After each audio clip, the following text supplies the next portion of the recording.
The number of confirmed deaths has passed 200. The governor has called a state of emergency. Hundreds and hundreds of bodies. Hello there, Seraphim17 once again.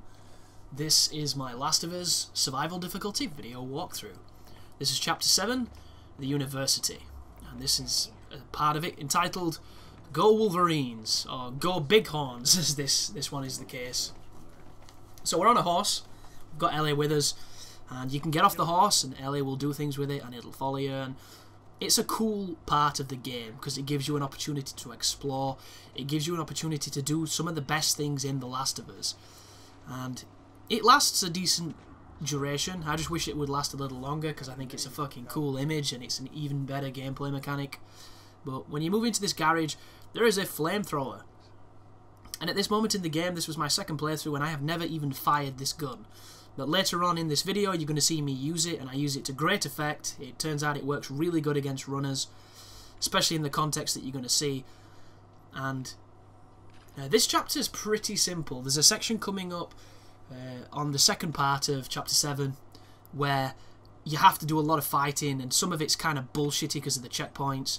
But those aside, this is pretty simple, and it's going to lead us into the hunt, which is the lakeside resort in the winter, which is one of the hardest missions in the game. So it's a nice little respite before you get to a part that's really going to challenge your ability to conserve ammo and to manage targets, because there's a lot of dudes and you do not have a lot of rounds, and the game is kind of random with the drops. So if you're the lucky person who gets ammo off the bodies and you've always got a bullet in the chamber, you'll probably think it's simple. If you're the person who has to start relying on the bow when you've never really used the bow, you might have a bit of a nightmare on your hands. But hopefully my guide will get you through those sections, and we're getting very close now to the last part of the game. So, you know, we're definitely getting up there with as far as this journey is concerned. And this right here, I don't think I came up here on my first playthrough, so that's why I actually look at it to read. But then I remember I'm recording, so I don't want to just be sat there reading that. I can always read that later from the menu. But items that you find in this game are power. Everything is power in that regards. The more you find, the stronger you can be. And you've got to explore. You've got to try and explore your best. Like, I'm admittedly trying to get through this game faster than I normally would if I was just playing just for the sake of the guide. But when you're on this difficulty, just take your time in every situation, because you find so much more when you search every single nook and cranny. And on a difficulty where a couple of pieces of paper, a bit of alcohol makes a massive difference, because it's the difference between having a Molotov and not. It's a decision that you really need to, you know, get down. So I'm using some upgrade spaces on the bench to put some fire rate on the shotgun. I'm not messing about with anything else because I'm probably going to wait for the power when we get the 4th level of the upgrade, so I can put it into the rifle, and I've got a guaranteed weapon to hit with some force that isn't a shotgun. But back on the horse, to jump over the barricade you have to be at least moving towards it in a fashion of some kind of speed. Every so often the horse will kind of spaz out and not want to jump, and then it will jump from a stationary position, which makes no sense. This right here is me clipping on a car and then clipping on grass, and then, come on grass, what the fuck, let me past. And this never happened on my first playthrough, folks. I didn't find any clip spots on the horse. It was all natural, it was all perfect. But as soon as I press record, you know, I look like I'm showing up Naughty Dog, and that is not the case because this game is sublime. But this is another sequence where I wish there was no enemies. I think this area would have been so much better if there wasn't the spore zone, or if there was the spore zone but you didn't have to fight anything or avoid anything. If there was nothing there, just the atmosphere, just the exposition and the exploration. But once again, it's a game, and there are people that judge a game purely based on the fact that they're not fighting things. So lo and behold, we have to now kill some runners. And this is actually a tough section. On hard, this is easy because you can walk into the room crouched, take out all the runners because they can't hear you for toffee, and then press the generator and get back on the horse. On this difficulty, there are 2 runners that are patrolling, and I just could not take them out for my life of me. I failed a handful of times. I just thought, fuck this. So instead, I'm going to use a flamethrower. And what happens? genius is what happens. This thing annihilates an entire room of runners, and I don't know how much fuel I'm using because I've never used the weapon, but that doesn't seem like a lot. And that was nothing but win right there. That was pure victory, pure just domination. And even better, I got some flamer ammo back. So if that isn't a fantastic strategy to clear that room, I don't know what is. And I was so glad I stumbled upon the flamethrower, because my first playthrough I was like, when am I ever going to use this? Because I was playing the game in preparation for this guide, so I was playing it as stealthy as I could be. I was using weapons when I needed to be, but I wasn't really thinking, I'm going to run around with a flamethrower. And turns out, that was a stupid idea to think, because the flamethrower is a beast.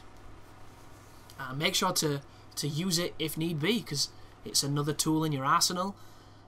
Joel's proving that he's got, you know, quite amazing pockets, and his ability to store weapons.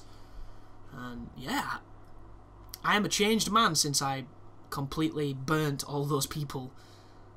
So, nothing better than a conflagration of infected to change your mind on a weapon. But continue to loot and salvage and find as much stuff as you can. You'll notice that I keep stopping here, folks. That is probably me leaning over to pick a different video on YouTube. Then I continue playing, then I realise there's a fucking ad. So I have to lean over and skip the ad. And then when it starts playing, it might be too loud because the person I'm listening to doesn't audio mix so that it sounds at a decent level when I've got my headphones on. And, you know, just the standard things that happen when I'm recording. But now we've done this, we can open the door for the horse and we can continue onwards. I tried to get on the horse, but I don't think you're supposed to. I think you're supposed to go over here and open the door. So just do that. And there's another section coming up with some enemies, and once again, I wish it wasn't there. But you can't blame Naughty Dog, because a playtester might have been, oh, this bit were boring because there were naught to do, so it forced them to contemplate putting enemies in. Once again, another thing I would love to talk to a dev to see if they ever had a, you know, any notion of no combat in areas. This is also a very big zone we're entering into, and I'm probably going to miss a shit ton of things to pick up because I'm not going to explore every nook and cranny or every corner. I'm just going to go directly to where we need to go, just to make the guide a little shorter.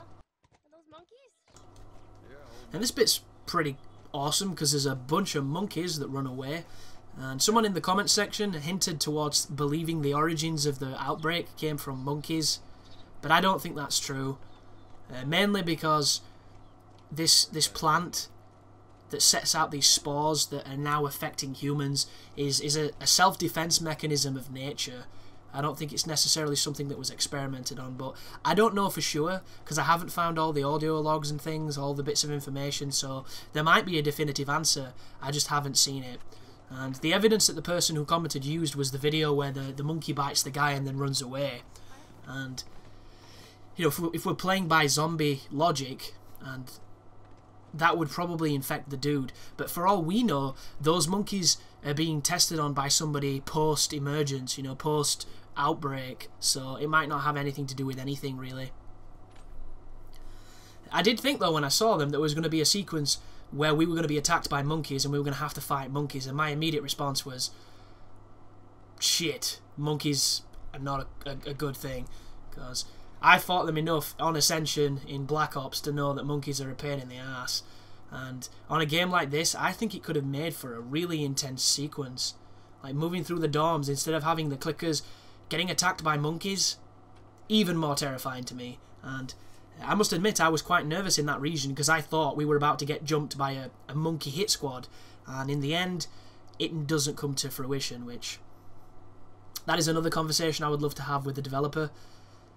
And I keep mentioning this, you know, talking to devs things, and I think a lot of these responses have been inspired by Cliff Bleszinski has been doing a lot of like self-marketing and things, going to various, you know, journalism stuff within the games industries and talking to people about future projects and about what he's doing at the moment, because regardless of if you hate him or if you like him, you've got to respect Cliffy because he's done a lot. He's done a lot for the industry. He was a good figure for a while. Sure, he came across as a bit douchey at times, but he definitely mellowed out, and he was one. It was a very like, influential creative director for Epic. He did a lot of cool stuff. And one of the things that's come out is he did not want to make a sequel to Gears. He pushed amazingly hard to make a new IP, which I think is awesome, because Gears 1 was flawless for me.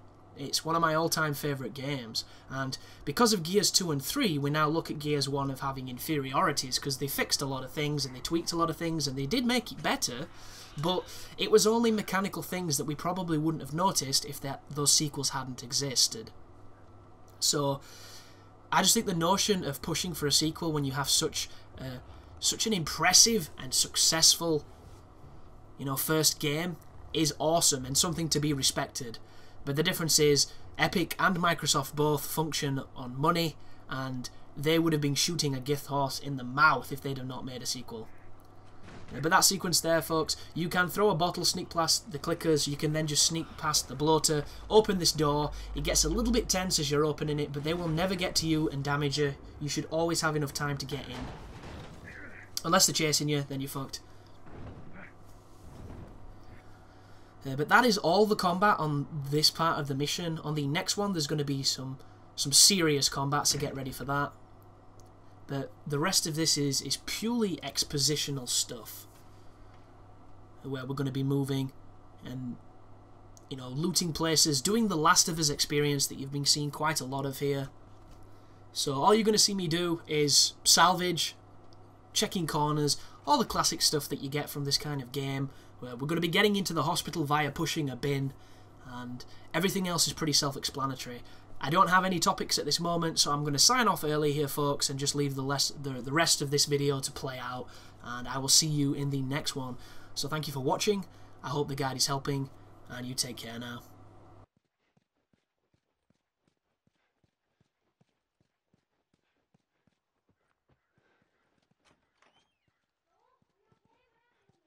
More infected, I'm fine.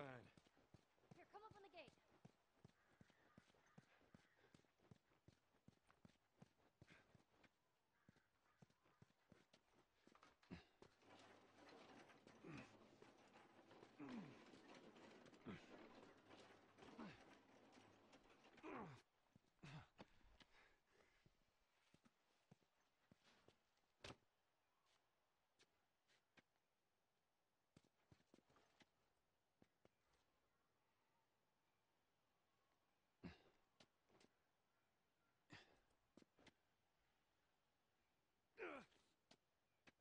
All right, let's try the gate.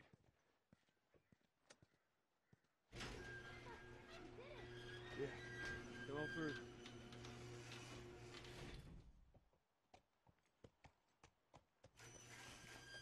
Scooch.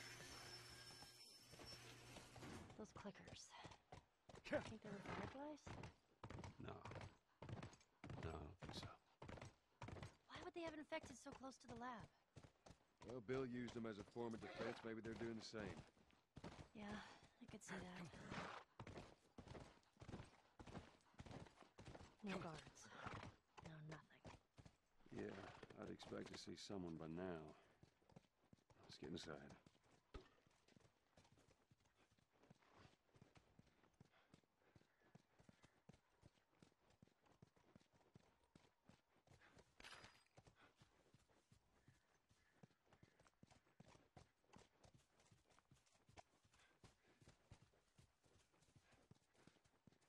You ever been to one of these? What, university? Yeah. No, not as a student, at least. Why not? I had Sarah when I was pretty young. Were you married? For a while. What happened? Okay, Much? too much.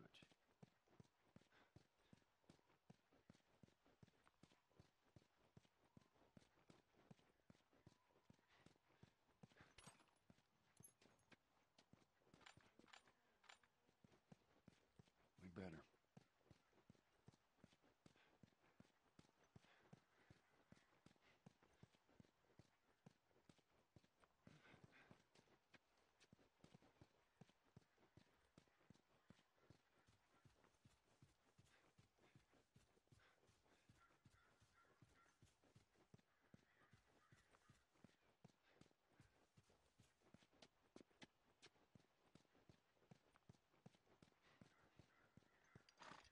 you on back.